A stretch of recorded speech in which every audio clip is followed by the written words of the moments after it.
Yes, mambo ni aje, mambo ni vipi, ewe mwana PMTV, karibu kwenye updates za kimichezo ambazo sisi bwana kwa muda huu tumeamua kudeal na club ya Young Africans, club ambayo imetwaa ligi kuu ya Tanzania bara mara 5 mfululizo, lakini kuna kombe ambalo imelipoteza msimuni, ikiwa nazungumzia kombe la shirikisho hapa nchini Tanzania, ama unaweza kuliita kombe la FA. Sasa kwenye kuhakikisha klabu hiyo inarejesha ule ubora na kutoa makombe kama ilivyofanya kwa misimu 4 mfululizo wa kombe hilo la shirikisho, klabu ya Young Africans imejizatiti na kuhakikisha inafanya usajili bora sana kuelekea msimu unaofuata. Na kupitia meneja habari na mawasiliano ndani ya klabu ya Young Africans, nikiwa namzungumzia Ali Shaban Kamwe, ameweza kutanabaisha kwamba moja kati ya misimu ambayo klabu hiyo imejipanga vyema kwenye dirisha la usajili basi ni msimu huu, na lengo kuu ni kuhakikisha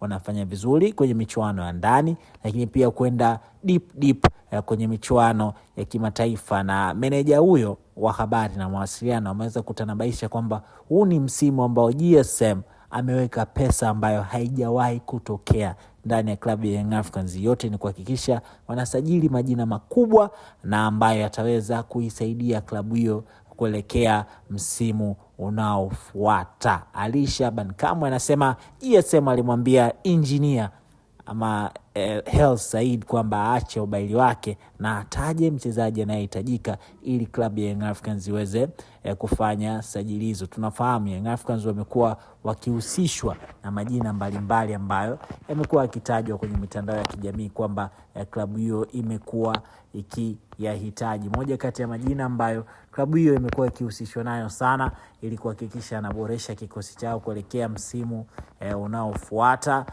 ni winga wa Stellenbosch ya Afrika Kusini ambaye anafahamika kwa jina la Lengile Fili, lakini pia wapo mastaa wengine kadhaa. Kuna star kutoka Al Hilal ambaye anafahamika kwa jina la Emmanuel Flomo, umri wake ukiwa ni miaka 18. Hayo ni baadhi tu ya majina ambayo klabu ya Young Africans imekuwa ikihusishwa nayo kuelekea msimu unaofuata. Sasa wewe pia tuachie komenti yako hapo kuhusiana na sajili hizi ambazo klabu ya Young Africans zinataka kuzifanya. Unahisi hawataweza kuretain kombe ambalo wamelipoteza kwa klabu ya Simba, ama ni wakati pengine wa Simba nao kuanza kutamba? Lakini wakati unafanya hivyo usisahau kwamba promotion ya Daka Ndinga inaendelea, na kitu ambacho unatakiwa kufanya ni kufanya bashiri zako kupitia PMBet, kwa sababu zimebaki Toyota IST 2. Ukifanya bashiri zako hapo, ukishinda mkeka wako, jua unaingia kwenye draw kushindania Toyota IST ambayo inatoka kila Ijumaa. Website yao ni pmbet.co.tz,